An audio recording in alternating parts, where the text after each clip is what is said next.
दोस्तों, बहुत ध्यान से सुनिए। आपका इस धरती पर आना कोई दुर्घटना नहीं है। आपका इस विशेष परिवार में जन्म लेना यह किसी संयोग का परिणाम नहीं, बल्कि ईश्वर की अत्यंत सूक्ष्म योजना का हिस्सा है। जिस घर में आप पले हैं, जिन लोगों के बीच आपका जीवन खुला है, वे सब कोई रैंडम पात्र नहीं हैं। वे आपके पुराने कर्मों के सटीक उत्तर हैं। आपके पिता, आपकी माँ, आपके भाई बहन, यहाँ तक कि आपके शत्रु तक, सबको आपके आसपास भगवान ने एक विशेष उद्देश्य से रखा है। कभी सोचा है क्यों कुछ घरों में प्रेम भरा होता है और कुछ में तनाव? क्यों कोई जन्म लेते ही सुविधा में पलता है और कोई तंगहाली में? क्यों कोई बचपन से समझदार तो कोई अनुभवों से टूटता हुआ बड़ा होता है? ये सब प्रश्न छोटे नहीं हैं, क्योंकि इनका उत्तर ईश्वर की न्याय प्रणाली से जुड़ा है। भगवान कोई भूल नहीं करते। वे गणना करते हैं और फिर निर्णय लेते हैं कि कौन आत्मा किस परिस्थिति में किस आत्मा के साथ जुड़कर अपने अधूरे पाठ पूरे करेगी। आप सोचते होंगे, अगर भगवान ने सब तय किया है तो फिर मेरा क्या दोष? सुनिए, यह संसार किसी सजा या इनाम का नहीं, बल्कि सीख और सुधार का विद्यालय है।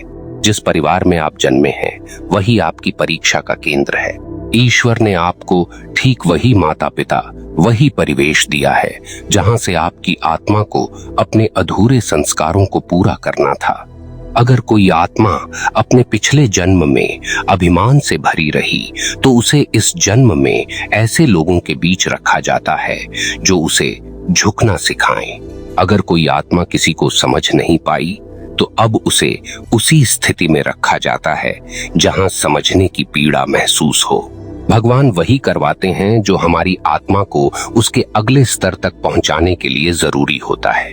कभी कभी हम कहते हैं, काश मेरा जन्म किसी और घर में हुआ होता। पर सोचिए, क्या आप किसी और घर में जाकर भी वही सीख पाते जो आज पा रहे हैं? नहीं, क्योंकि आपका यह जीवन कर्मों की फसल का परिणाम है।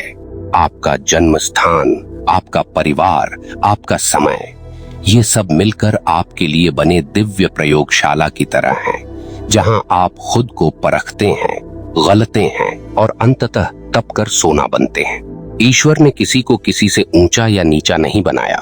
हर आत्मा अपने स्तर पर सीख रही है। कुछ लोग आपको चोट पहुंचाएंगे, कुछ आपको सिखाएंगे और कुछ केवल आपकी आत्मा के आईने बनकर आपके भीतर की कमियों को दिखाएंगे। इसलिए जो लोग आपके सबसे करीब हैं, वही आपके सबसे बड़े शिक्षक हैं। कभी कभी जो आपको सबसे ज्यादा दुख देते हैं, वे ही आपके लिए सबसे महत्वपूर्ण आत्माएं होती हैं, क्योंकि भगवान ने उन्हें उसी भूमिका में रखा है ताकि आपकी आत्मा विनम्रता, करुणा और धैर्य का स्वाद चखे। और यही बात बहुतों को कठोर लगती है कि भगवान कठोर हैं। हाँ, वे कठोर हैं, क्योंकि वे सस्ता प्रेम नहीं देते। वे वह प्रेम देते हैं जो आत्मा को झकझोर दे, उसकी नींद तोड़ दे। वे हमें फूलों से नहीं, कांटों से सिखाते हैं, ताकि अगली बार जब हम किसी और के जीवन में जाएं, तो खुद किसी के लिए फूल बन सकें। भगवान भावुक होकर निर्णय नहीं लेते। वे संतुलित होकर हमें वही देते हैं जो हमारे विकास के लिए आवश्यक है। यही कारण है कि कोई माँ के प्रेम में जन्म लेता है तो कोई उसकी अनुपस्थिति में, कोई पिता के आशीर्वाद में बड़ा होता है तो कोई उसकी छाया के बिना, क्योंकि हर आत्मा का पाठ अलग है और हर जन्म उसकी अगली कक्षा। अब सोचिए, जब आप किसी से कहते हैं, मेरे घर वाले मुझे नहीं समझते, तो क्या आप यह मान लेते हैं कि भगवान ने गलती की? नहीं, उन्होंने आपको वहीं रखा जहां आपकी आत्मा को अपनी स्वीकृति की भूख को समझना था। आपको यह जानना था कि आपको स्वीकार करने वाला कोई और नहीं, बल्कि ईश्वर स्वयं है। जब यह समझ आ जाती है, तो शिकायतें मिट जाती हैं और आभार शुरू होता है। आपको परिवार से संघर्ष नहीं करना होता, बल्कि उनसे सीख लेनी होती है। आप उन्हें बदलने नहीं आए हैं, आप अपने भीतर कुछ बदलने आए हैं। यही है जन्म का कारण।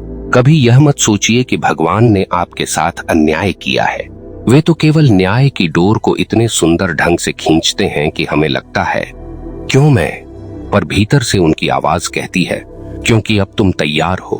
अगर आप इस बात को समझ गए कि आपका जन्म, आपके घर का चयन, आपके परिवार के रिश्ते, ये सब दिव्य योजित हैं, तो आपकी आधी उलझनें आज ही खत्म हो जाएंगी।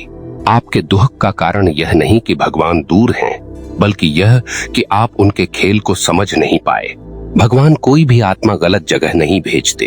वे उस स्थान पर भेजते हैं जहां आत्मा को उसकी सबसे बड़ी सीख मिलनी होती है, और वही परिवार कहलाता है।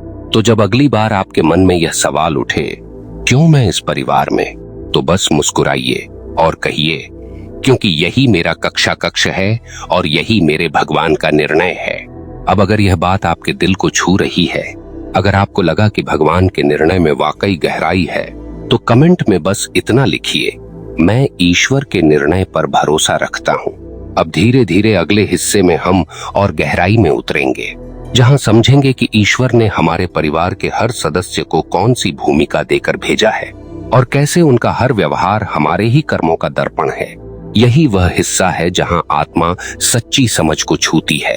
हर आत्मा अपने आसपास के लोगों से जुड़ी होती है, जैसे एक अदृश्य धागा जो जन्मों जन्मों तक चलता है। आपके माता पिता, आपके भाई बहन, आपके बच्चे, ये सभी आत्माएं पहले से आपके साथ किसी न किसी रूप में जुड़ी रही हैं। कभी आपने किसी को दुख दिया था, तो इस जन्म में वही आत्मा आपके जीवन में आई है, ताकि आप महसूस करें कि वह दुख क्या होता है। कभी आपने किसी की मदद की थी, तो वही आत्मा अब आपके परिवार के रूप में आई है, ताकि वही प्रेम आपको लौटाया जाए। हर रिश्ता केवल वर्तमान का नहीं, वह कर्मों की पुरानी कड़ी है, जो ईश्वर ने बिल्कुल सटीक रूप से दोबारा गूंथी है। यही कारण है कि कोई बच्चा जन्म से अपने पिता से डरता है और कोई माँ के बिना भी संतुष्ट रहता है, क्योंकि आत्माएं अपने बीच के पुराने बंधन लेकर ही आती हैं। भगवान सब जानते हैं, वे किसी को किसी के घर में यूं ही नहीं भेजते। वे उस आत्मा को उस घर में उतारते हैं जहां उसकी अधूरी यात्रा पूरी हो सके। कभी आप किसी को बहुत प्यार करते हैं और वह आपको समझ नहीं पाता, तो जानिए उस आत्मा के साथ आपकी कोई पुरानी कहानी अधूरी थी। भगवान चाहते हैं कि अब आप उस अधूरी कहानी को प्रेम, समझ और क्षमा से पूरा करें। आपके परिवार में हर व्यक्ति एक आईना है, जो आपके भीतर की किसी कमजोरी को दिखा रहा है। जो आपको क्रोध दिलाता है, वह आपके भीतर के अधैर्य का दर्पण है। जो आपको तिरस्कार दिखाता है, वह आपके भीतर के अहंकार को जगाता है। और जो आपको प्रेम देता है, वह आपको यह याद दिलाता है कि ईश्वर आपके अंदर भी प्रेम बनकर बैठा है। आपको केवल पहचानना है कि कौन क्या सिखाने आया है। भगवान कभी सीधे नहीं बोलते, वे लोगों के रूप में बोलते हैं। वे माँ के रूप में बोलते हैं, जो हर दर्द में कहती है सब ठीक हो जाएगा। वे पिता के रूप में बोलते हैं, जो कठोर शब्दों में भी सुरक्षा की भावना रखता है। वे भाई के रूप में बोलते हैं, जो मजाक में भी आपका साथ नहीं छोड़ता। वे बहन के रूप में बोलते हैं, जो बिना बोले समझ जाती है। और कभी वे उस रिश्ते के रूप में बोलते हैं जिसे आप सबसे कठिन समझते हैं, ताकि आप धैर्य का अर्थ जान सकें। आपका परिवार आपके खिलाफ नहीं है, वे केवल वह माध्यम हैं जिनसे भगवान आपको आपके असली रूप तक पहुंचा रहे हैं। आपके जीवन में जो झगड़े, असहमति और अपेक्षाएं हैं, वे भगवान की बनाई हुई प्रक्रिया हैं, ताकि आप अपने भीतर झांक सकें। अगर सब आसान होता तो कोई कुछ सीखता ही नहीं। भगवान जानते हैं कि सच्ची समझ केवल पीड़ा से आती है, और इसीलिए उन्होंने हमें उस जगह रखा है जहां हमारे भीतर का अंधकार सबसे जल्दी उजाला पा सके। अगर कोई कहता है कि उसका परिवार उसका भाग्य बिगाड़ रहा है, तो सच यह है, उसका परिवार उसका भाग्य नहीं, उसका प्रतिबिंब है। जो आत्मा जैसी है, उसे वैसी ही परिस्थितियां मिलती हैं। आपका परिवार वही है जो आपकी आत्मा को सुधारने में मदद करे। भगवान ने आपको वहां भेजा है जहां आपकी परीक्षा सबसे कठिन होगी, क्योंकि वहीं आपका उत्थान छिपा है। जो व्यक्ति अपनी आत्मा को जीतना चाहता है, उसे भगवान सबसे कठोर परिस्थितियों में डालते हैं, क्योंकि भगवान जानते हैं आराम आत्मा को सुला देता है, लेकिन संघर्ष उसे जागृत कर देता है। आपके घर का माहौल, आपके परिवार के स्वभाव, ये सब आपके पिछले कर्मों की आवाजें हैं। ईश्वर वही करवाते हैं जो आपने कभी दूसरों के साथ किया। आज जो आपको समझ नहीं रहा, शायद पिछले जन्म में आपने किसी को समझे बिना ही छोड़ दिया था। आज जो आपको अपमानित करता है, शायद कभी आपने किसी की भावनाओं का मूल्य नहीं समझा था। ईश्वर न्याय नहीं करते, वे संतुलन बनाते हैं। वे यह सुनिश्चित करते हैं कि हर आत्मा वही अनुभव करे जो उसने किसी और को दिया, क्योंकि तभी तो सीख पूरी होती है, चक्र बंद होता है और आत्मा मुक्त होती है। लेकिन यह बात तभी समझ आती है जब मन शांत हो।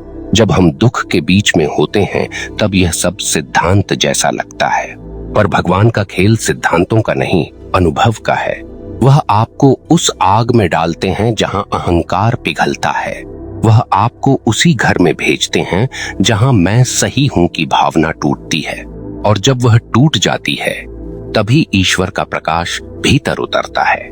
याद रखिए, परिवार केवल खून का रिश्ता नहीं होता, यह आत्माओं का बंधन है। ईश्वर ने इन आत्माओं को एक साथ रखा है ताकि आप में करुणा जागे, आप में समझ जागे और सबसे बढ़कर आप में वह विनम्रता जागे जो केवल जानने से नहीं बल्कि जीने से आती है। भगवान की दृष्टि से परिवार किसी पुरस्कार या दंड का स्थान नहीं है, यह प्रयोगशाला है जहां आत्मा का विकास होता है। तो जब कभी आपको लगे कि आपके घर वाले आपको नहीं समझते, तो अपने भीतर यह कहिए, धन्यवाद भगवान, आपने मुझे यह सीखने का अवसर दिया। क्योंकि वही क्षण आपकी आत्मा के सबसे बड़े विस्तार का होता है। हर रात जब आप थक कर सोएं, अपने मन से यह कहिए, हे प्रभु, धन्यवाद कि आपने मुझे इन आत्माओं के बीच रखा जिन्होंने मुझे प्रेम, धैर्य और क्षमा सिखाई। और देखिए, धीरे धीरे जीवन कितना शांत हो जाएगा। जो रिश्ते पहले बोझ लगते थे, वही अब साधना बन जाएंगे। और जो परिवार कभी आपको सीमित लगता था, वही अब आपके मोक्ष का द्वार बन जाएगा। अब इस बिंदु पर रुकिए, एक क्षण भीतर देखिए। क्या आपने कभी सोचा था कि आपका जन्म इतना अर्थपूर्ण है, कि आपका परिवार कोई सामान्य जगह नहीं बल्कि भगवान का चयनित आत्मिक क्षेत्र है? अगर यह बात आपके हृदय को छू रही है, तो यह संदेश आपके लिए ही था। अब तैयार हो जाइए अगले और अंतिम हिस्से के लिए, जहां हम जानेंगे कि जब आत्मा इस समझ तक पहुंच जाती है कि सब कुछ ईश्वर का है, तो परिवार, संबंध और जीवन सब एक ही प्रकाश में विलीन हो जाते हैं। जब आत्मा यह समझ लेती है कि उसका परिवार कोई संयोग नहीं बल्कि ईश्वर की योजना का माध्यम है, तो जीवन अचानक बदलने लगता है। वह हर रिश्ते में अर्थ खोजने लगती है, हर चोट में संदेश, हर दूरी में संकेत, हर मौन में एक दिव्य संवाद सुनाई देने लगता है। और यह वही क्षण होता है जब इंसान पहली बार ईश्वर को समझना शुरू करता है। भगवान के निर्णयों को स्वीकार करना आसान नहीं होता, क्योंकि वे हमें हमेशा वहां भेजते हैं जहां हमारा अहंकार मरता है, न कि जहां हमारी सुविधा बढ़ती है। वे हमें उन लोगों के बीच रखते हैं जो हमें आईना दिखाएं, न कि वो जो हमें सुकून दें। क्योंकि आत्मा का उत्थान सुकून से नहीं होता, झटके से होता है। और जब आप उन झटकों को समझने लगते हैं, तो आप पाते हैं कि भगवान ने आपके चारों ओर कुछ भी व्यर्थ नहीं रखा है। आपका परिवार आपकी आत्मा की कहानी का अगला अध्याय है। कभी कोई सदस्य आपके लिए भगवान का दूत बनकर आता है, जो आपको राह दिखाता है, आपकी रक्षा करता है। कभी कोई व्यक्ति आपके कर्मों का प्रतिबिंब बनकर आता है, जो आपको समझने पर मजबूर करता है कि आपने किसी के साथ क्या किया था। और कभी कोई आत्मा केवल आपको क्षमा सिखाने आती है। ईश्वर की दृष्टि से कोई गलत नहीं है, हर आत्मा बस अपनी भूमिका निभा रही है। आप सोचिए, अगर भगवान हर आत्मा को एक मंच पर खड़ा करें, तो कोई पिता बनेगा, कोई माँ, कोई संतान, कोई विरोधी, कोई मित्र। सबका उद्देश्य एक ही है, आत्मा को उसकी पूर्णता तक पहुंचाना। अब अगर आप किसी पात्र से लड़ने लगेंगे, तो आप भगवान की पटकथा को चुनौती दे रहे हैं। पर जब आप उस पात्र को समझने लगते हैं, तो आप ईश्वर के साथ चलना शुरू कर देते हैं। भगवान ने आपको उस परिवार में इसलिए नहीं भेजा कि आप उनसे जीतें, बल्कि इसलिए भेजा कि आप अपने भीतर को जीतें। जो आत्मा यह बात समझ लेती है, वह कभी किसी से रुष्ट नहीं रहती। वह जानती है यह सब उसी का खेल है। जब पिता कठोर बनते हैं तो वह जानती है कि यह मेरे धैर्य की परीक्षा है। जब माँ चिंता करती है तो वह जानती है कि यह प्रेम का रूप है। जब भाई नाराज होता है तो वह जानती है कि यह पुराने कर्मों का बकाया है। और जब कोई सदस्य आपको छोड़ देता है तो वह समझती है कि अब वह आत्मा अपना पाठ पूरा कर चुकी थी। हर मिलन का एक उद्देश्य होता है और हर बिछड़ना एक आशीर्वाद। भगवान कभी गलती नहीं करते, वे केवल आत्माओं की अदला बदली करते हैं ताकि हर आत्मा अपनी यात्रा पूरी कर सके। जो आज आपके परिवार में है वे शायद कल किसी और आत्मा के साथ होंगे, पर उनका आपके जीवन में होना यह आपकी आत्मा के पाठों का संकेत है। जब आप यह जान जाते हैं कि मेरा परिवार ईश्वर की दी हुई कक्षा है तो शिकायतें खत्म हो जाती हैं। फिर चाहे किसी ने आपको धोखा दिया हो या प्यार, आप उसे भी प्रणाम करते हैं क्योंकि आप समझते हैं कि वह केवल एक माध्यम था। ईश्वर ने उसके माध्यम से मुझे कुछ सिखाया। और जो यह समझ लेता है वह फिर कभी दूसरों से बदला नहीं लेता। वह केवल भगवान से कहता है, धन्यवाद, आपने मुझे दिखाया कि मेरे भीतर क्या बदलना था। यही सच्ची भक्ति है, जहाँ इंसान भगवान से सिर्फ मांगना नहीं, उनके निर्णय को भी समझना सीख लेता है। जहाँ वह यह जान लेता है कि ईश्वर ने मुझे इस परिवार में इसलिए नहीं भेजा कि मैं सुख पाऊं, बल्कि इसलिए भेजा कि मैं स्वयं को पहचानूं। और यह पहचान ही मोक्ष की पहली सीढ़ी है। जब आप यह महसूस करने लगते हैं कि यह सब मेरे ही लिए है, तो क्रोध, दुख और पीड़ा सब अपने अर्थ खो देते हैं। फिर हर सुबह आप अपने परिवार को देखकर मुस्कुराते हैं। आप समझते हैं कि ये आत्माएं मुझे उसी ईश्वर की ओर ले जा रही हैं जिससे मैं आया हूँ। जब आत्मा इस स्थिति में पहुंचती है तो परिवार अब बंधन नहीं रहता, वह साधना बन जाता है। हर संवाद अब विवाद नहीं बल्कि तपस्या बन जाता है। हर रिश्ते की जटिलता अब भगवान का संगीत लगने लगती है। और फिर आत्मा कहती है, प्रभु धन्यवाद कि आपने मुझे इन आत्माओं के बीच रखा। इनसे ही मैंने सीखा कि प्रेम क्या है, धैर्य क्या है और त्याग क्या है। उस क्षण आत्मा स्वतंत्र हो जाती है, क्योंकि अब वह किसी से कुछ चाहती नहीं, वह केवल अनुभव करना चाहती है। अब परिवार उसके लिए केवल संबंध नहीं, प्रभु का प्रतिरूप है। वह हर चेहरे में भगवान को देखने लगती है। और यही वह अवस्था है जहां मनुष्य भक्त बनता है। भगवान कभी सीधे नहीं कहते मैं हूं, वे रिश्तों के रूप में प्रकट होते हैं और धीरे धीरे कहते हैं पहचानो मुझे। जो पहचान लेता है वह धन्य हो जाता है, क्योंकि तब उसके लिए जीवन का हर क्षण भक्ति का मार्ग बन जाता है। और यहीं पर आपकी यह यात्रा अपने चरम पर पहुंचती है।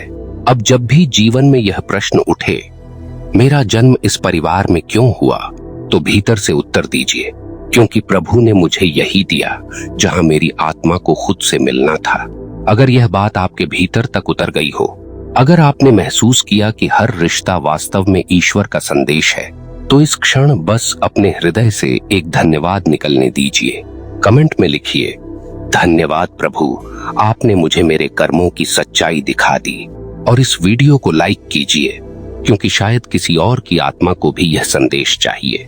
आप अभी भक्ति के मार्ग पर हैं, जहां हर शब्द आत्मा को छूने के लिए लिखा जाता है, जहां हर कहानी भगवान तक पहुंचने की सीढ़ी बनती है। धन्यवाद दोस्तों।